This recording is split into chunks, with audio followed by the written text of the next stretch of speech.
MR Radha ரொம்ப friend அப்பாவுக்கு. எங்கள் வீட்டு உள்ளே வரும் புதுசில் வந்தார். அன்றைக்கி ஓப்பனிங் 1958 நான் இருக்கிறேன் கீழே. அப்படியே கார் ஓட்டுன்னா, எங்கய்யா அண்ணன் மாவதி இது வீடு நானும் கட்டியிருக்கேன் பாரு கேட்டில் ஷெட்டு. அவர் வீடு கேட்டில் ஷெட் தான். அவர் சொல்ல மாட்டுக்கோட்டா. ரஜினி வந்து ரொம்ப கடுமையான உழைப்பாளி. இப்போ ஒரு 2 இயர்ஸ் முன்னே ஒரு ஃபங்க்ஷனில் பார்த்தேன்.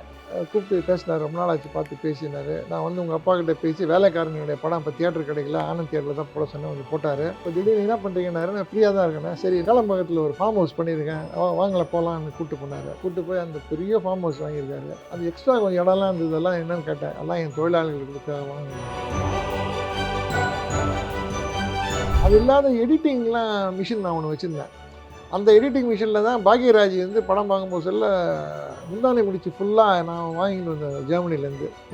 அந்த மிஷினில் தான் ஃபுல்லாக எடிட்டிங்லாம் பண்ணாங்க. அது முடிஞ்ச உடனே அவருடைய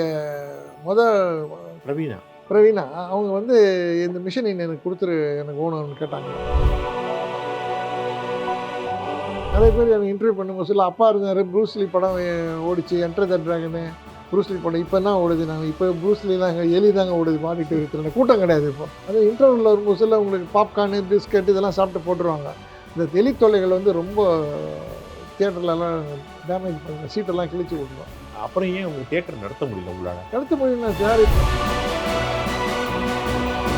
ஃபுல் போதையில் வந்தார். வண்டி அப்படியே ஒரு கார் பார்க்கில் இல்லாத ஒரு கார்னரில் விட்டு அவன் சார் கொஞ்சம் ஒழுங்காக விடுங்கன்னு ஏதோ சொல்லியிருக்கான் அந்த கார் பார்க் பண்ணுறவன். கீ அப்படியே தூக்கி போட்டு உமாபதி இருக்காரா அவரை கொடுத்து பார்க் பண்ண சொல்லு போயா.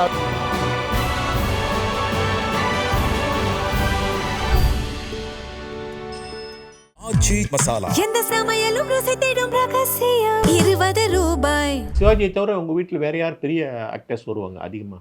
எம்ஆர் ராதா ரொம்ப ஃப்ரெண்டு அப்பாவுக்கு. எம்ஆர் ராதா வந்து இந்த இங்கே இல்லை ஏன் வருவாங்கன்னா அதுக்கு ஒரு சான்ஸ்னா இங்கே பக்கத்தில் கீழ்பாக்கில் அந்த ஒரு ஸ்கூல் இருக்குது. அந்த ஸ்கூலுக்கு முன்னே அந்த இடம் வந்து நியூட்டன் ஸ்டுடியோ. பாவமன்னிப்பெல்லாம் அங்கே தான் ஷூட்டிங் எடுப்பாங்க. ஷூட்டிங் நடக்கும்போது அப்படியே அப்பா நடந்தே போவாங்க. நீங்கள் போனீங்கன்னா தெரியும் அந்த ஒரு ஸ்கூலில் அந்த ஸ்டுடியோ மூடிட்டு தான் இப்போ ஸ்கூல் வந்துடுது. அப்போ என்ன பண்ணுவாங்க, பிரேக் இருக்குது. அப்போ கரண்ட்டெல்லாம் ஒழுங்காக வராது. சம்டைம் 2 to 3 பிரேக் இருக்குது. அப்போ அப்படியே எல்லாம் நடந்து வந்து அப்பாவோட உட்காந்து இந்த லானில் உட்காந்து பேசிகிட்டு இருப்பாங்க. தமாஷ் பேசிட்டு இருப்பாங்க. ஒரு வேடந்தாங்கல் மாதிரி எல்லாரையும். உடனே அம்மா சொன்ன உடனே அப்பா இது மாதிரி வராங்கன்னு சாப்பாடெல்லாம் பண்ணி விருந்தவங்க. அது ஒரு அப்போலாம் நாங்கள்லாம் கண்ணெதிர்க்கு பார்த்தது. ஆனால் இப்போ இருக்கிற மாடர்ன் வேர்ல்டில் நம்ம குடும்பத்தில் இப்போ அந்த மாதிரி பண்ணுறதுக்கு ஆளும் கிடையாது, கஷ்டம் இருக்குது. எம்ஆர் ராதாக்கு அப்பயும் அந்த கிண்டல் உண்டா? வீட்லேயும் பேசும்போது அப்படி தான் பேசுவார். எங்கள் வீட்டு உள்ளே வரும்போது வந்தார். அன்றைக்கி ஓப்பனிங் 1958 நான் இருக்கிறேன் கீழே. ஸ்டூடியோலேருந்து வந்தார். அப்படியே கார் ஓட்டுன்னா, எங்கய்யா அண்ணன் மாவதி இது வீடு நானும் கட்டியிருக்கேன் பாரு கேட்டில் ஷெட்டு. அவர் வீடு கேட்டில் ஷெட் தான். அவர் சொல்ல மாட்டுக்கோட்டா. நானும் கட்டியிருக்கேன் பாரு கேட்டில் ஷெட் இது வீடு அப்படின்ட்டு போவார். அதனால் எம்ஆர் ராதா ரொம்ப ஃப்ரெண்டு. அதே மாதிரி எஸ்வி ரங்காராவ் ரொம்ப ஃப்ரெண்டாக இருந்தார். நிறைய எல்லாத்தையும் அவர் எல்லாரோடும் தொடர்பு வச்சுருந்தாங்க. ஒரு பெரிய விஷயம் அது. அந்த காலத்தில் சொல்லுவாங்க சிவாஜிக்கு ஈக்குவலாக இல்லை சிவாஜிக்கு சமமாக நடிக்கிறவர் அப்படின்னா எஸ்வி ரங்கராவ் தான் சொல்லுவாங்க. ஆமாம், எஸ்வி ரங்கராவ் யங் ஏஜிலே தவறிட்டார். அவர் அற்புதமான நடிகர், உணர்ச்சி வசப்பட்டு நடிக்கிறதில்ல. அதுக்கப்புறம் கொஞ்சம் அதுக்கு அடுத்த காலத்துக்கு வருவோம். பாரதி ராஜா உங்களுக்கு ரொம்ப நெருக்கம் உண்டா? ரொம்ப நெருக்கம்னு சொல்ல முடியாது.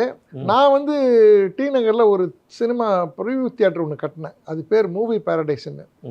அதில் வந்து ஒரு 100 சீட்டு போட்டு ரொம்ப கம்ஃபர்டபுள் 100 சீட்டு போட்டு டி நகரில் பண்ணேன். இப்போ சிவாஜி சார் வீடு வந்து போங் ரோடு.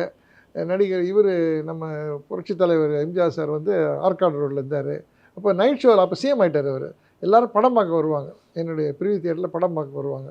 அப்போ வந்து எல்லா நடிகர்களும் அந்த ப்ரிவ்யூ இப்போ படம் போட்டு காமி முஸ்லிம் எப்படி நடிச்சிக்கணும்ல.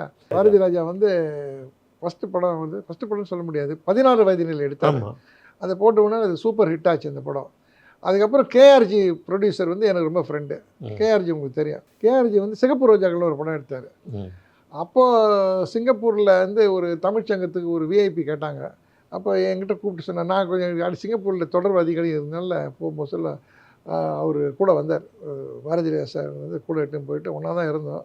அது ஒரு இலக்கிய நிகழ்ச்சியெலாம் பேசிட்டு, அதாவது கேமராக்கள் வந்து ஸ்டுடியோக்களில் இருந்தது, பெரிய பெரிய மாட மாளிகையில் தான் இருந்தது. அந்த முதல்ல கேமரா கிராமத்து பக்கத்தில் எடுத்துக்கின்னு போய் கிராமத்தில் என்னுடைய மண் வாசனை, அவருடைய சமுதாயம், அவருடைய கலை, அவருடைய கலாச்சாரம், பண்பாடெல்லாம் மக்களுக்கு காட்டணுன்னு கேமராவை முதல்ல கிராமத்தில் போய் எடுத்தவர்.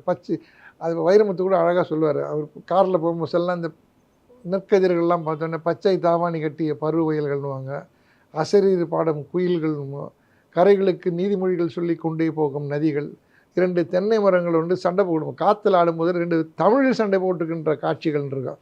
அந்த மாதிரி சினிமானுடைய ட்ரெண்ட் அப்படியே மாற்றின ஒரு பாரதிராஜன். தனிப்பட்ட பிள்ளைங்க நல்ல பழக்கமா உங்களுக்கு? தனிப்பட்ட பிள்ளைங்க ஜிவி வீட்டுக்கு அடிக்கடி வருவார்.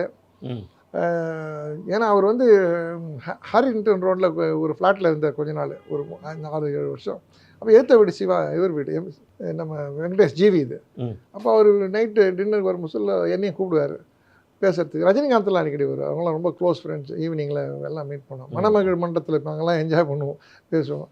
அப்போ நல்ல தொடர்பு உண்டு. ஆனால் அப்போ கூட இன்ட்ரெஸ்டிங்காக படத்தை பற்றி தான் பேசுவாங்க தவிர தனிப்பட்ட வாழ்க்கையை பற்றி யாரும் பேச மாட்டாங்க.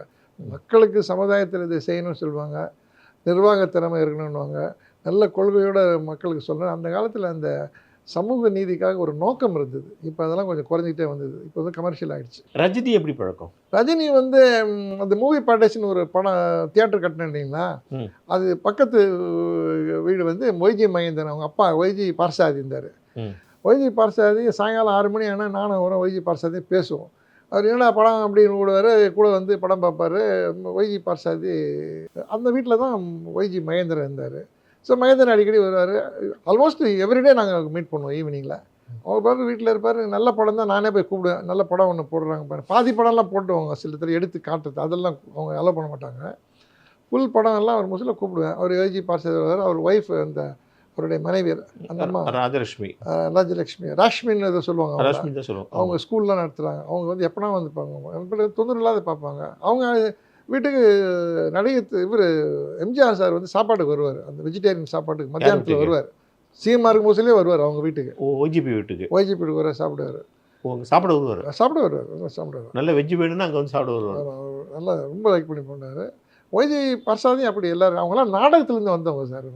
எம்ஜிஆர் அவ்வளோ நாடகத்தில் நடித்தாரோ இல்லை, சிவாஜியெல்லாம் வந்து இப்போ தங்க பதக்கம்னு ஹீட்டில் படம் வந்து கௌரவம், நம்ம வியட்நாம் வீடு சுந்தரம் எடுத்தார், அதெல்லாம் நாடகத்துலேருந்து வந்தாங்க. அதனால தான் அந்த கத்தி பேசுறது, அந்த முகபாவங்கள்லாம் சில பேர் இப்போ சிவாஜியை வந்து ஓவர் ஆக்டிங்லாம் சொல்லுவாங்க. அவர் ஓவர் ஆக்டிங் கிடையாது. ஓவர் ஆக்டிங் அந்த காலத்தில் எப்படி நடந்ததுன்னா, அவர் ஒரு ஆடிட்டோரியத்தில் ராஜா அண்ணாமலத்தில் நாடகம் நடக்கும் சொல்ல 30வது ரோவில் வந்து சிவாஜி நடிக்கிறது அவனுக்கு தெரியணும். அவனை மாதிரி அவர் ஃபுல் எக்ஸ்பிரஷன் நடிப்பார். அதையே நம்ம ஜனங்க வந்து கேமராவில் எடுத்துட்டு இப்போ சினிமாவில் பார்க்கும்போது சொல்ல க்ளோஸ்அப் ஷாட்டில் அந்த எக்ஸ்பிரஷன் முகத்தில் அவர் காமிக்கும் போது சொல்ல ஓவர் ஆக்டிங் மாதிரி தெரியுது. ஆனால் ஓவர் ஆக்டிங் கிடையாது. அந்த காலத்துக்கு அது ஓகே. நாடகத்துலேருந்து ரொம்ப பழகம். ஆனால் ரஜினியோட வளர்ச்சி நீங்கள் ஆரம்பத்துலேருந்து பார்த்துருக்கீங்க இல்லையா? ஆமாம், ரஜினி வந்து ரொம்ப கடுமையான உழைப்பாளி. அந்த வீட்டுக்கு வருவார் அடிக்கடி, ஒய்ஜி மகேந்திரன் வீட்டுக்கு வருவார். அப்போ வந்து ஒய்ஜி மகேந்திரனுடைய மனைவி வந்து சுதாவோட சிஸ்டர் தான் லதா. அப்போ அடிக்கடி படுவாங்க. அவர் வீட்டில் வந்து வெஜிடேரியன் தான் சாப்பாடு இருக்கும். சம்டைம் நான்வெஜ்னால ரஜினி வரும்போது ஏதாவது பண்ணி மட்டன் சிக்கன் ஏதாவது பண்ணி கொடுப்பேன். ஒரு ஃபியூ டைம்ஸ் தான் கொடுத்துருக்கோம். அப்போ அப்படியே அவங்களுக்கு தொடர்பு வந்து திருமணத்துக்கு பேச ஆரம்பித்தாங்க. இப்போ திருமணத்துக்கெல்லாம் போயிருந்தோம். இப்போ ஜிவியெல்லாம் கிட்ட இருந்து எல்லாம் நடத்தினேன். முதல்ல வீட்டில் ஒத்துக்கலைன்னு கேள்விப்பட்டேன். அவங்க வீட்டில் ஒய்ஜிபி வீட்டில் ஜென்ரலாக வந்து ஒரு நடிகர், ஒரு ஆர்த்தடாக்ஸ் ஐயர் ஃபேமிலி, அவங்க ஃபேமிலின்னு சொல்ல முடியாது.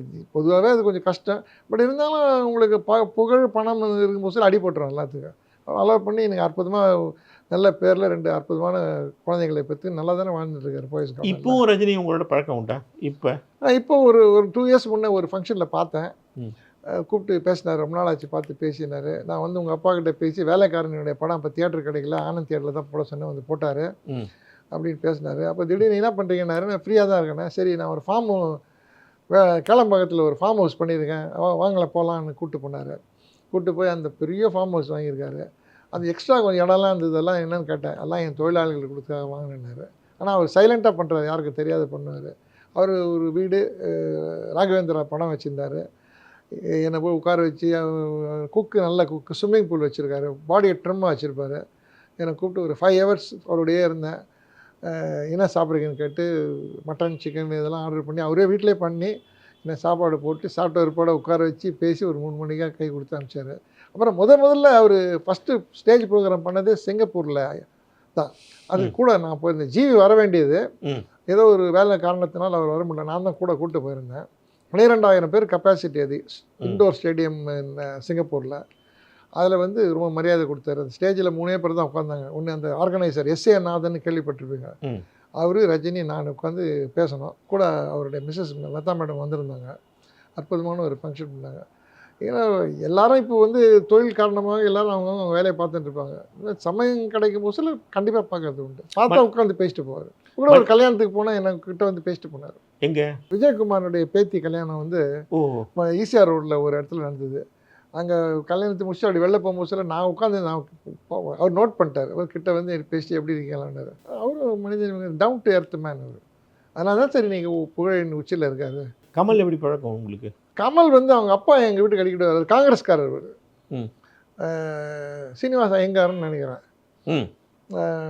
அவரோட அப்பாவுக்கு ரொம்ப பிடிந்து 2-3 தடவை நான் அவரை பார்த்துருக்கேன். கமல் வந்து விழாக்களெல்லாம் நிறைய பாரு. நான் வீட்டுக்கெல்லாம் போனதில்லை. அவருடைய முதல் மனைவி இருக்காங்க இல்லையா, அவங்க வந்து பாம்பேயில் வாணி கணபதி வந்து பாம்பே. அவங்க வாணி கணபதியினுடைய ஃபாதர் வந்து எங்கள் அப்பாவுக்கு ஃப்ரெண்டு. ஒரு தடவை நான் பாம்பே போகும்போது அவங்க வீட்டுக்கு போனோன்னு ஹாலில் ஒரு நடன பரதநாட்டியம் மாதிரி ஆடி காமிச்சாங்க. அவங்க வாணி நல்ல ஹைட்டு நல்லா ஆடுவாங்க. கல்யாணம் ஆகிறதுக்கு முன்னே. அதுக்கப்புறம் கமல் சார் கல்யாணம் பண்ணி அதுக்கப்புறம் டீட்டெயில்ஸ் அவ்வளோ தெரியாது. எல்லாம் இப்போ இருக்கிற நடிகர்கள் எல்லாருமே ஃப்ரெண்டு தான். பிகாஸ் எல்லோரும் ஃப்ரெண்டு காரணம் நாங்கள் அவங்கள தேடி போக வேண்டியது. அவங்களாம் எங்களை தேடி பணம் தேடல படம் பார்க்க வருவாங்க. அப்படி தான் கனெக்ஷன். இப்போ இருக்கிற நயன்தாராலேருந்து அத்தனை புது ஆக்ட்ரஸ் அண்ட் ஆக்டர் எல்லாருமே. நிகழ்கள் ரவிலாம் எனக்கு 35-40 வருஷமாக ஃப்ரெண்டு எனக்கு. நிகழ் அதே மாதிரி இப்போ இருக்கிற ரவி மோகன்றவங்க, அவங்க அப்பா வந்து மோகன் சார் வந்து இப்போ எக்ஸலண்ட் எடிட்டர். அவரெல்லாம் ஆனந்த் தியேட்டரில் படம் பார்க்க வருவார். அவர் மோகன் சாருடைய 2 மகன் ராஜான்னு நினைக்கிறேன். ராஜான்ட்டு அவங்க பெரிய ராஜா அந்த மாதிரி ஃப்ரெண்டு. நல்ல எடிட்டர். இப்போ ஃபேமிலிலாம் தெரியும். அப்புறம் ஏஎல்எஸ் கண்ணதாசனுடைய அண்ணன் இருக்கார்ல, ஏஎல் சீனிவாசன், அவங்களுடைய ஃபேமிலியெல்லாம் ரொம்ப ஃப்ரெண்டாக இருந்தாங்க. எல்லோரும் அந்த காலத்தில் இந்த விருந்தோம்பலில் ஞாயிற்றுக்கிழமைனா காலையில் டிஃபனுக்கு எல்லாம் இப்போ சிவாஜி சார் வீட்டில் எல்லோரும் வருவாங்க. எம்ஜிஆர் வந்து யார் வந்தாலும் ஃபஸ்ட்டு உள்ளே அவர் வீட்டுக்கு போகணும். முதல்ல சாப்பிட்டியா போய் சாப்பிடுவார். டெய்லி ஒரு 40-50 பேர் அவர் வீட்டில் சாப்பாடு எப்பவும் இருந்துன்னே இருக்கும். அந்த மாதிரி ஒரு 2 தடவை நான் சாப்பிட்ருக்கேன் அவர்கிட்ட. அதேமாதிரி காமராஜ் வீட்டுக்கு முதல்ல மேலே எங்கள் அப்பா தான் போவார், யாரும் போக மாட்டாங்க. காமராஜ் வீட்டில் அவருடைய மணின்னு நினைக்கிறேன், அவருடைய பிஏ ஒருத்தர் நல்லா காஃபிலாம் கொடுப்பாங்க. அந்த மனிதனை ரொம்ப இருந்த காலங்கள் அது. மக்கள் தொகை கம்மியாக இருந்தது, டிரான்ஸ்போர்ட்டேஷன் எல்லாம் கொஞ்சம் ஈஸியாக இருந்தது, ரோடெல்லாம் காலியாக இருந்தது. இப்போ ஒன்றுமே முடியல. நினச்சா இங்கேருந்து ஒரு 3 கிலோமீட்டர் போகிறதுக்கு 1 மணி நேரம் ஆகிடுது. அந்த மாதிரி இப்போ ஒரு சுச்சுவேஷன் இருக்குது. அப்புறம் படிப்புக்கு ரொம்ப இம்பார்ட்டன்ஸ் கொடுத்ததுக்கு அந்த கால நடிகர்கள்லாம் வந்து இப்போ கல்லூரியில், இப்போ பொறியியல் கல்லூரியில் நான் படிக்கும்போது சொல்ல பேரறிஞர் அண்ணா சிஎம் ஆகிட்டார். அப்போ போய் ப்ரொஃபஸர் வந்து கூப்பிட்டார், இந்த மாதிரி பொறியியல் கல்லூரி நீங்கள் வந்து பார்க்கணுன்னு. வந்து அந்த ஆடிட்டோரியத்துக்கு அண்ணா ஆடிட்டோரியம்னு வச்சாங்க பேரில். அப்போ அந்த ஆடிட்டோரியத்தில் விவேகானந்தன் ஆடிட்டோரியம்னு பேர் அது. நான் பொறியியல் கல்லூரி 1967 to 72 படித்தேன். அப்போ எவ்ரி சாட்டர்டே அந்த ஆடிட்டோரியத்தில் படம் போடுவாங்க, இங்கிலீஷ் படம். நான் எங்கள் ஆனந்த் தியேட்டரில் போட படத்தெல்லாம் ஃபிலிம் எடுத்து போய் சாட்டர்டே எடுத்து போயிட்டு சண்டே அன்றைக்கி மார்னிங் அந்த ஷோ அந்த காலேஜில் போடுவோம். அப்போ ஹெக்டேன்னு ஒரு பிரின்ஸிபல் இருந்தார். அதுக்கப்புறம் விஜயராகவன் இருந்தார். அது மாதிரி அற்புதமான காலங்கள் அதெல்லாம் என் வாழ்க்கையில். அதாவது ராஜராஜ சோழன் வாழ்ந்த காலம்தான் தமிழகத்தின் பொற்காலம் என்பது சான்றோர்கள் முடிவு. அப்படிப்பட்ட மாமனின் வரலாற்றை என் தந்தையார்கள் முதலில் அகன்ற திரையில் வார்த்தெடுத்த பெருமை அவருக்கு உண்டு. அவர் மகனாக பிறந்தாலும் எங்களுக்கும் அந்த பெருமை உண்டு. இன்றைக்கும் அவர் பேச சொன்னாலும் ஒரு சொசைட்டியில் ஒரு மரியாதை இருந்துருந்தது. சிலதெல்லாம் அவர் கடைப்பிடிச்சார், அதை நாங்களும் கடைப்பிடிக்கிறோம். பாதி முடியுது, பாதி முடியல. இப்போ ஏதாவது ஒரு விழாக்கள் போனார்னா அவர் ஃப்ரண்ட் ரோவில் தான் உட்காருவார். அப்படி வேறு இல்லைன்னா நிற்பார் கொஞ்சம் நேரம். அப்போ ஸ்டேஜில் யார் விஐபிறாங்க இறங்கி வந்து உடனே ஒரு சேரை கொண்டாந்து போடுவாங்க ஃப்ரண்ட் ரோவில். அப்படி ஒரு இடங்களையெல்லாம் கிளம்பி வெளில போய்ட்டு வருவார். அது மாதிரி ஒரு கம்பீரம், என்ன சொல்லுவாங்க, இது தமிழில் ஒரு நல்ல பேர், வீரமாக வாழ்ந்து வருவார். உங்கள் ஃபாதர் வந்து கலைஞர், எம்ஜிஆர் 2 பேருக்குமே நெருக்கமாக இருந்திருக்காரு. யாருக்கு ரொம்ப அதிகமாக நெருக்கமாக இருந்திருக்காரு? கலைஞரோட தான் அதிகமாக இருந்தார். ஏன் கலைஞரோட இருந்தாலும், கலைஞர் வந்து ஈஸி ரீச்சபிள். அவர் கோபாலபுரத்தில் இருந்தார். யார் போனாலும் அவர் பார்க்காது இருக்க மாட்டார். காலையில் 4 மணிக்கு எழுந்து நடைப்பயணம் பயிற்சி பண்ணுவார், வீட்டில் வருவார், எல்லா நண்பர்களை பார்ப்பார். ஒரு சிஸ்டமேட்டிக் இல்லை ஒரு லைஃப் வந்து லீட் பண்ணவர் கலைஞர் அவர்கள். அதுக்கப்புறம் முரசலையில் போய் எழுதுவார். இன்றைக்கி இப்போ இருக்கிற மினிஸ்டர்ஸுக்கெல்லாம் ஒரு 4 லைன் எழுத முடியாது சார். கலைஞர் 4 லட்சம் பேஜ் எழுதியிருக்காரு சார். அற்புதமான ஒரு கலைஞர். தமிழுக்கு வந்து தொல்காப்பியத்துக்கு கூட இந்த உலகத்தில் யார் சார் எழுதியிருக்காங்க கேட்குறாங்க. திருவள்ளுவருக்கு கலைஞர் என்ன பண்ணாருன்னு. அது எனக்கு சிரிப்பு வந்துடுச்சு எனக்கு. வள்ளுவர் கோட்டம் கட்டியிருக்காரு, திருவள்ளுவருக்கு சிலை வச்சுருக்காரு, குறளோவின் புத்தகம் எழுதியிருக்காரு. 1330 குறளுக்கு இப்போ இருக்கிற மினிஸ்டர், இந்தியாவில் எந்த மினிஸ்டர் எடுத்தாலும் எந்த உரை எழுத முடியுமா? இல்லை. கலைஞருடைய வாழ்க்கை அற்புதமான ஒரு வாழ்க்கை. அவர் எழுத்தாளர் இருந்தார், பேச்சாளர் இருந்தார், அட்மினிஸ்ட்ரேஷன் நல்லா பண்ணார். பொருளாதாரத்தை இன்க்ரீஸ் பண்ணார். அது டைடல் பார்க்கை முதல்ல இங்கே கொண்டு வந்தார். பூங்காக்கள் கட்டினார். எவ்வளோ பிரிட்ஜஸ் கட்டினாங்க.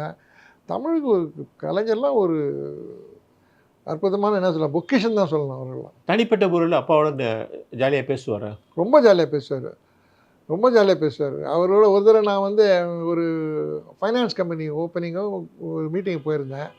அப்போது பணம் யாருக்கிட்டும் இல்லை. அப்போ வந்து கலைஞர் சொன்னார், நான் கூட கடன் வாங்கியிருக்கேன், அது இந்த ஃபைனான்ஸ் கம்பெனியில் வாங்கியிருக்கேன், எக்மோர் பெனிஃபிட் சொசைட்டின்னு ஒன்று இருந்தது இல்லை, நான் கூட இதில் கடன் வாங்கினு சொல்லி எங்கள் அப்பா இது ஃப்ரெண்ட் ரோதே சிரிச்சிட்டாரான். அப்போ உடனே கலைஞர் மைக்கை முடிச்சுட்டு, சும்மா பற்றி சிரிக்காதீங்க, நீயே கடன் வாங்கியிருக்காங்க அப்படின்னாரு. அது மாதிரி ஒரு நகைச்சுவையோடு எடுத்துன்னு போவாங்க. அந்த விருப்பு வெறுப்பு இல்லாத ஒரு காலங்கள். பாலிட்டிக்ஸில் வந்து எல்லாரும் நண்பர்களாக இருந்தாங்க சார். அதுக்கப்புறம் தான் நான் டிஎம்கேல இருந்தால் ஏடிஎம்கே கல்யாணத்துக்கு போகக்கூடாது, ஏடிஎம் இருந்தால் இவங்க போகக்கூடாதுலாம் வந்து அந்த கலாச்சாரம்லாம் கெட்டு போயிடுச்சு. அப்போ சில பீரியடில் எதிரி கட்சி ஆகிட்டாங்க. எதிர்கட்சி ஆகி விட்டாங்க. அந்த மனிதனை செத்து போச்சு. அப்போது சில பேர்கிட்ட அதை மெயின்டைன் பண்ணுது. இன்றைய முதல்வர் விஜயோடைய அப்பா வந்து எனக்கு வந்து நெருங்கிய நண்பன் சொல்ல முடியாது. எஸ்ஏ சந்திரசேகர் அவருடைய ரொம்ப கஷ்டப்பட்டு தன் பிள்ளை முன்னுக்கு வரணும்னு ரொம்ப கஷ்டப்பட்டு ஒரு 6-7 படம் எடுத்தார். சட்டம் ஒரு இருட்டர்லாம் அவர் விஜய் தான் அடித்தார். நீங்கள் எனக்கு ஒரு தடவை சொன்னீங்க விஜய் பைக்கில் வச்சு அழைச்சிட்டு வரேன்னு சொல்லியிருக்கீங்க. அப்படி ஞாபகம் எனக்கு. நீங்கள் கேட்குறது கிட்டத்தட்ட ஒரு 40-35 வருஷத்துக்கு முன்னாடி விஜய் தான் பைக்கில் வந்தாரான்னு யாருக்கு தெரியல. ஆனந்த் தியேட்டருக்கு அடிக்கடி வருவார். லிட்டில் ஆனந்தில் ஒரு படம் நிறைய ஓட்டியிருக்காங்க. 6-7 படம் அவர் நடிச்சா ஓட்டியிருக்கேன். நிறைய விழாக்களையும் கூட வந்திருக்காரு. நானும் அவரும் ஒரு காலேஜ் ஓப்பனிங் ஏதோ ஒரு ஃபங்க்ஷன் கூட ரொம்ப ஒன்றா போயிருக்கோம். ரொம்ப ரொம்ப எளிமையான மனுஷன். அதில் ஒன்றும் தவறு கிடையாது. அவர் வீட்டுக்கெல்லாம் போயிருக்கேன். அவங்க மிஸ்ஸஸ் கிட்டலாம் அடிக்கடி போகிறது கிடையாது. சமய சந்தர்ப்பம் கிடைக்கும் போது பார்ப்பேன், பேசுவேன். இப்போ தான் தமிழ்நாட்டில் முதல்வர் ஆகிட்டு விட்டார். எஸ்சிஎஸ்சி ரொம்ப ஆரம்பத்தில் இவர் ரொம்ப இது பண்ணார் இல்லையா? இவர் மேலே கொண்டு வந்துட்டோங்கிறது பயங்கரமான வேலை பார்த்தாங்க. ஆமாம், அது இருக்காதா சார்? இது இப்போ எங்கள் அப்பா பண்ணது, நாங்களும் இந்த மாதிரி தியேட்டர் கட்டினோம். நான் போய் என்னால் பெரிய தியேட்டர் கட்ட முடியல, ஒரு ப்ரிவியூ தியேட்டர் கட்டினேன். அந்த மாதிரி ஒரு நடிகருக்கு வந்து தப்புள்ள முன்னுக்கு வரணும்னு போது அந்த ஆர்வம் எல்லாருக்கும் தான் இருக்காரு. இன்றைக்கி அந்த ஆர்வம் தொட்டு தான் இன்றைக்கி வந்து அவர் வந்து சாதாரண நடிகராக இருந்தவர் இன்றைக்கி தமிழ்நாட்டு முதல்வர் ஆகியிருக்காரு. அதெல்லாம் பாராட்ட வேண்டிய விஷயம் ஒன்று தான். கஷ்டத்துக்கு ஒரே ஓவர் நைட்டு வரலையே அவர். படத்தில் நடித்தார். இந்த நிறைய பேர் ஃபெயிலியர் ஆனாங்க. இப்போ ரஜினிகாந்த் போனவர், என் சிவாஜி சாரே ஒரு எலெக்ஷன் தோத்துட்டார் இல்லையா? அந்த நேரத்தில் எப்படி ஃபீல் பண்ணார் சிவாஜி? அப்புறம் வருத்தப்பட்டார். நடிகராக ஏற்றுக்கிறாங்க தவிர பாலிட்டிஷியனை ஏற்றுக்க மறந்துட்டாங்க. அவரை பண்ணல. அதில் வந்து தோல்வி அடைஞ்சார். அதில் அஜித்தோட பழக்கம் உண்டா உங்களுக்கு? அஜித் வந்து இப்போ நான் வச்சிருந்த ஒரு மூவி பேரடைஸ்ன்னு ஒரு தியேட்டர் வச்சுருந்தேன் இல்லையா, அது பக்கத்தில் ஒரு அவங்க பிராமின் கம்யூனிட்டி நினைக்கிறேன். அப்போ ஒரு குழந்தைய நிறைய தடவை பார்த்துருக்கேன். பட் அஜித் வந்து 2-3 தடவை பார்த்துக்கிட்டார். அவ்வளோ ஒன்றும் பழக்கம் இல்லை. நடிகையிலையா ரொம்ப க்ளோஸாக இருந்தாங்க? ஸ்ரீதேவி 2-3 தடவை. அவங்களுடைய சிஸ்டர் நல்லா தெரியும். அப்புறம் ஸ்ரீதேவி வந்து அவங்க அப்பா இருக்கார், ஐயப்பன் வந்து சண்டேஸில் நான் மட்டன் வாங்குறதுக்காக கடைக்கு போவேன். அவரும் அங்கேயும் வருவார். அப்போ பார்த்து அவர் பேசின்னு இருப்பேன். எங்கே? டி நகரில். அந்த தியேட்டரில், அந்த டி நகரில் நான் தியேட்டர் வச்சு புதுசில் ஒரு பின்னாலே ஒரு கெஸ்ட் ஹவுஸ் மாதிரி வீடு கட்டியிருந்தேன். சின்ன வீடாக இருந்தாலும் ரொம்ப சின்ன வீடுன்னா வேறு சின்ன வீடாக நினைக்கிறேன். சொல்லுங்கள். சிறிய வீடு. அப்போது சண்டே ஆனால் நான் கார் எடுத்துன்னு பக்கத்தில் அங்கே டி நகர் மார்க்கெட்டுக்கு போவேன். இவரும் வருவார், சினிமா பற்றியெல்லாம் பேசுவார். ஈவினிங்கில் நம்மலாம் சந்திப்போம். அது இல்லாத எடிட்டிங்லாம் மிஷின் நான் ஒன்று வச்சுருந்தேன். அந்த எடிட்டிங் மிஷினில் தான் பாக்யராஜ் வந்து படம் பார்க்கும்போது சொல்ல அந்த எடிட்டிங் மிஷின் வந்து முந்தானை முடிச்சு ஃபுல்லாக நான் வாங்கிட்டு வந்தேன் ஜெர்மனிலேருந்து. அந்த மிஷினில் தான் ஃபுல்லாக எடிட்டிங்லாம் பண்ணாங்க. அது முடிஞ்ச உடனே அவருடைய கல்யாணம் பண்ணிக்கல பிரவீனா அவங்க வந்து இந்த மிஷின் எனக்கு கொடுத்துரு, எனக்கு ஓணும்னு கேட்டாங்க. நான் சொன்னேன் எனக்கு இவ்வளோ விலை ஆச்சுன்னு. சரி இவ்வளோ ஜாஸ்தி போட்டு தரேன்னு கொடுத்தாங்க. அவங்கள கொடுத்துட்டேன் நான். அந்த மிஷின் எடிட்டிங் மிஷின் மூவியாலான்னு பேர், அது ஜெர்மனிலேருந்து வாங்கிட்டு வந்தேன். அதை கொடுத்த உடனே அதுலேருந்து அந்த சினிமாவில் வரும். அப்புறம் பாரதி ராஜா, எஸ்ஏ ராஜ் கண்ணு, இந்த ப்ரொடியூசர்ஸ் எல்லாம் வருவாங்க. ஸோ இப்படி சினிமாவில் அப்பாவுக்கு அப்புறம் எனக்கு அந்த தொடர்பு இருந்துன்னே இருந்தது. எல்லாருக்கிட்ட தொடர்பு இருந்தேன். அப்புறம் கேஆர்ஜி வந்து கேரளாலேருந்து வந்தவங்க, இப்போ இருக்கிற அம்பிகா ராதா அவங்கெல்லாம் அவங்கள படம் பார்க்க கூப்பிட்டு வருவார். அவங்கெல்லாம் எனக்கு தெரியும். ஸ்ரீதேவி, லதாவுடைய ஃபாதரெல்லாம் பெரிய மகாராஜா ஃபேமிலியிலேருந்து பண்ணாங்க. நடிகர் சேதுபதி. அவருடைய அந்த மாதிரினுடைய தம்பி ஒரு பெரிய நடிகர்ல. ஆமாம், ராஜ்குமார் எனக்கு ரொம்ப ஃப்ரெண்டு. அவர் ஈசிஆர் ரோட்டில் நிறைய பிளாட்லாம் பண்ணி நல்லா வசதியாக இருந்தார். அப்புறம் தியேட்டர்லாம் வாங்கினாங்க. இந்த மாதிரி சினிமா துறையிலிருந்து தொட்டு எல்லாரையும் அப்பப்போ வந்து இதுக்காக வீட்டுக்கு போகிறதுலாம் கிடையாது. அது ஒன்று எனக்கு தமிழ் ரொம்ப பிடிக்கும். ஏன்னா நிறைய கூட்டங்கள், பட்டிமன்றங்கள்லாம் நிறைய போவேன். இந்த சாலமன் பாப்பையா, அதெல்லாம் அடிக்கடி மதுரையிலேருந்து கூட்டின்னு வந்து நான் இப்போ ஆனந்த் தியேட்டர் வந்து ஈவினிங்கில் மேட்னி ஈவினிங் நைட்டு தான் ஷோ தியேட்டரு. மார்னிங்கில் வந்து ஆடிட்டோரியம் காலியாக இருக்கும் இல்லைங்களா, அப்போ பட்டிமன்றம்லாம் பண்ணுறது ஒன்று. பட்டிமன்றம்லாம் பண்ணி தூர்தர்ஷனில் எடுக்க வருவாங்க. அப்போ அந்த மாதிரிலாம் பண்ணியிருக்கேன். தமிழுக்காக பண்ணது ஏதாவது ஒரு சமூக சேவை ஏதாவது ஒரு விதத்தில் ஒரு ரூபத்தில் செஞ்சுக்கினே இருந்தோம். இப்போது இப்போ இருக்கிற ஸ்னேகன், விவேகா இவங்கெல்லாம் எனக்கு நெருங்கிய நண்பர்கள். அவங்கெல்லாம் புகழடைகிறதுக்கு முன்னாடியே அவங்களுடைய புத்தகங்கள்லாம் நான் என்னுடைய ஆனந்த் திரையரங்கத்தில் வெளியிட்டிருக்கேன், கஷ்டப்பட்டு போட்டு. அதான் ஸ்னேகன்லாம் ரொம்ப மரியாதையோட பழகக்கூடிய. அப்பாவுக்கு இளையராஜாவுக்கு நெருக்கம் உண்டா? இளையராஜாவுக்கு அவ்வளோ நெருக்கம் கிடையாது சார்.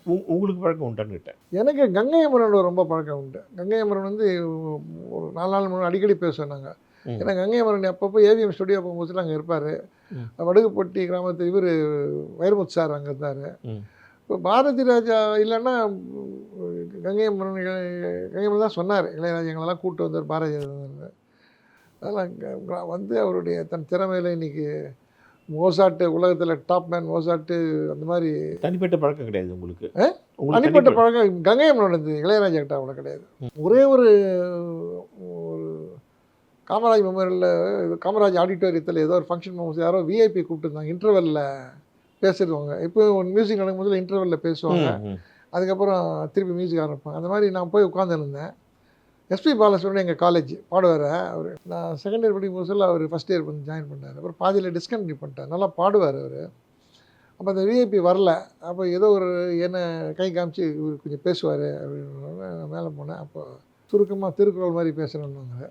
நான் நகைச்சுவை திருக்குறள் மாதிரி பேசுகிறேன்னா 1330 குறள் இருக்குது சார் அப்படின்னு. அப்புறம் 2 வார்த்தை நச்சுன்னு இருக்கணும். அப்போ எனக்கு தெரிஞ்ச மாதிரி ஒன்று சொன்னேன். அதாவது இசையை இதயத்திற்குள்ளும் இனிமையை பாடலுக்குள்ளும் கலந்து இதமான சப்த சுரங்களால் என் சங்கீத வணக்கத்தை கூறி இந்த சாயங்கால சந்தோஷத்தில் கலந்து கொள்ள பெருமை அடைகிறேன்னு சொன்னேன். 2வது 2000 ஆண்டுகளுக்கு முன் திருவள்ளுவரால் எழுதப்பட்ட குறளை நம்மால் மறக்க முடியாது, அது குறள். இனி வருகின்ற 2000 ஆளுக்கு மறக்க முடியாது பாலுவின் குறள். அது குறள், இது குறள்னு முடித்தா ரொம்ப சந்தோஷம் கை கொடுத்தார். அது ஒரு நிகழ்ச்சி ஒன்று இருந்தது.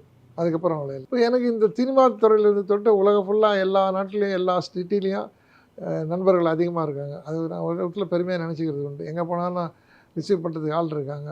எனக்கே தெரியாது, நான் உங்கள் ஆனந்த் தியேட்டரில் படம் போகிறதுல நீங்கள் டிக்கெட்டு கொடுத்தேன். டிக்கெட்டு கொடுத்தது பெரிய விஷயம் இல்லை, அது பெருமையாக. அந்த காலத்தில் என்டர் த ட்ராகன் டிக்கெட் வாங்குறது அவ்வளோ கஷ்டம். அது அப்போது அது 72 போச்சு அந்த படம். நீங்கள் பார்த்துருப்பீங்க அந்த என்டர் த ப்ரூஸ்லி படம். ஆமாம், நிச்சயமாக. அதை நிறைய பேர் எனக்கு இன்டர்வியூ பண்ணும்போது சொல்ல, அப்பா இருந்தார், ப்ரூஸ்லி படம் ஓடிச்சு, என்டர் த ட்ராகனு ப்ரூஸ்லி படம். இப்போ என்ன ஓடுது, நாங்கள் இப்போ ப்ரூஸ்லிலாம் அங்கே எலி தாங்க ஓடுது ஆடிட்டோரியத்தில், கூட்டம் கிடையாது. இப்போ அதை இன்டர்வியூவில் வரும்போது சொல்ல உங்களுக்கு பாப்கார்னு பிஸ்கட் இதெல்லாம் சாப்பிட்டு போட்டுருவாங்க.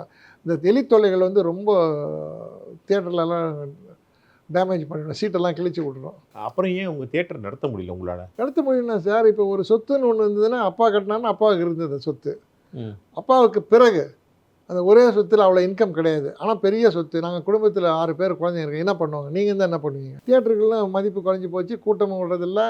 எலக்ட்ரிசிட்டி பில்லே 1,50,000 லட்ச ரூபா மாதத்துக்கு 1,50,000 லட்ச ரூபா கட்ட வேண்டியது வருது. சீட்டை கழிச்சிடுவாங்க.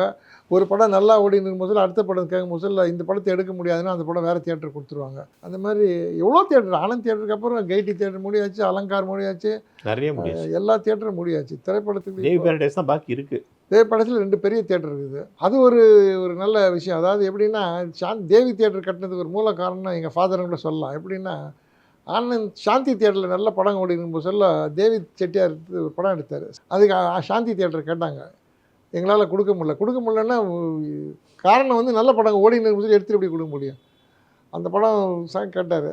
அதனால் அது என்ன பண்ணார், மேகலா டாக்ஸியில் கொடுத்தாங்க, சல்லங்கை ஓடினு போச்சு. அப்போ சாந்தி தியேட்டர் பக்கத்தில் அவங்களுக்கு ஒரு கிட்டத்தட்ட ஒரு 25 கிரவுண்டு இருந்தது. அப்போ நான் சாந்தி தியேட்டருக்கு கொடுக்கல, நான் இதே தியேட்டர் பக்கத்தில் இன்னொரு பெரிய தியேட்டர் கட்டினாங்க. தேவியும் தேவி பேரடைஸும் ஒரு வைராகியமாக கட்டினாங்க. அது கிட்ட இருந்து அப்பா ஹெல்ப் பண்ணி பண்ணாங்க. அதாவது மற்றவங்க முன்னேறணும்னா ரொம்ப விருப்பம் அவங்களுக்கு வந்து. தன்னை தாழ்த்தி மற்றவங்களை உயர்த்தணும்னா ரொம்ப பிடிக்கும். அடிக்கடி சொல்லுவார், நம்ம மற்றவர்களை உயர்த்தி நாம் உயர வேண்டும், அதுதான் தமிழின் பண்பாடு, அந்த பொறாமை குணம்லாம் இருக்கக்கூடாது, வாழ்க்கை இருக்குதுன்னு. சில பாடல்கள்லாம் எங்கள் அப்பா ரொம்ப பிடிக்கும். கண்ணதாசன் இந்த உலகம் பிறந்தது எனக்காக, ஓடும் நதிகளும் எனக்கான பிடிக்கும். எம்ஜிஆரை கூப்பிட்டு சொல்லுவார் அது ஒன்று. அதே மாதிரி சிவாஜி சார் வந்து ஆலயமணியில், அது ஆலயமணி எடுத்தவர் PS வீரப்பா. அவர் எங்கள் அப்பா கொஞ்சம் டிஸ்டன்ட் ரிலேட்டிவ் வேறு. அவர் முதலியார், இவர் வீரன் PS வீரப்பா. ஆரப்ப அதில் வந்து கல்லெல்லாம் மணிக்க கல்லாகுமா அது ஒன்று பாடுவார்.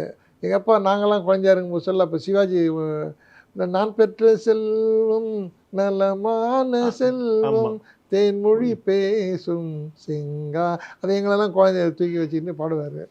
அது ஒரு அற்புதமான காலங்கள், பொற்காலங்கள் எங்களுடைய வாழ்க்கையில். அப்புறம் நம்ம காமெடி நடிகர்களை பற்றி பேச விட்டுட்டோம். காமெடி அந்த காலத்தில் வந்து நாகேஷ், தங்கவேலு, மனோரமா, என்எஸ் கிருஷ்ணன் அப்படி பல பேர் கொடிக்கிட்டு பிறந்தாங்க. அப்பாவுக்கு எல்லாருமே நெருக்கமாக இருந்திருப்பாங்க. அதை பற்றி சொல்லு. அம்மாவுக்கு வந்தார் சந்திரபாபு, ஃபுல் போதையில் வந்தார். வண்டி அப்படியே ஒரு கார் பார்க்கில் இல்லாத ஒரு கார்னரில் விட்டு அவன் சார் கொஞ்சம் ஒழுங்காக விடுங்கன்னு ஏதோ சொல்லியிருக்கான் அந்த கார் பார்க் பண்ணுறவன். கீ அப்படியே தூக்கி போட்டு உமாபதி இருக்காரா அவரை கொடுத்து பார்க் பண்ண சொல்லி போயா அப்படின்ட்டு போய் படம் பார்க்க போயிட்டார். எங்கள் அப்பா வந்து நைனா அவன் அப்படி தான் நைனான்னு சொல்லிட்டு அப்புறம் டிரைவரை கூப்பிட்டு வண்டியை ஓரம் வச்சார். அது மாதிரி நல்ல நிகழ்ச்சிகள்லாம். அதே மாதிரி எம்ஜிஆர் சார் வந்து சிஎம் ஆகிறதுக்கு முன்னே படம் பார்க்க வரும்போது சில புல்லறிவுகள்னுவாங்க. சில பேர் அவர் பிடிக்காத கட்சிகள்லாம் வந்து உள்ள படம் பார்க்க காரை விட்டு இறங்கில போகும்போது ஒழிகன்னு கத்துவாங்க. அப்போ எங்கள் அப்பாவுக்கு வந்து ஒருத்தர் போட்டு அடிச்சிட்டாரு எம்ஜிஆர் எதிரிக்க. அப்போ அது தடுத்து கத்தியும் போகிறான் விடு நீ ஏன் உமாபதி பண்ணுறேன்னு அது ஒன்று பண்ணார். அது ஒரு நிகழ்ச்சி. அடிச்சுட்டு அவனை வெளியே முடிச்சுட்டு அப்புறம் எம்ஜிஆர் படம் பார்க்க போவார். அது நல்ல அற்புதமான சில நிகழ்ச்சிகள்லாம் ஆனந்த் தியேட்டரில் நடந்துருக்குதுங்க. தங்கவேலு டனால் தங்கவேலு அப்பாவுக்கு ரொம்ப ஃப்ரெண்டு. அவர் எப்பவுமே ரொம்ப காமெடியாக பேசுவார். அவருடைய காதல் மனைவி கூட பேர் தெரில எனக்கு.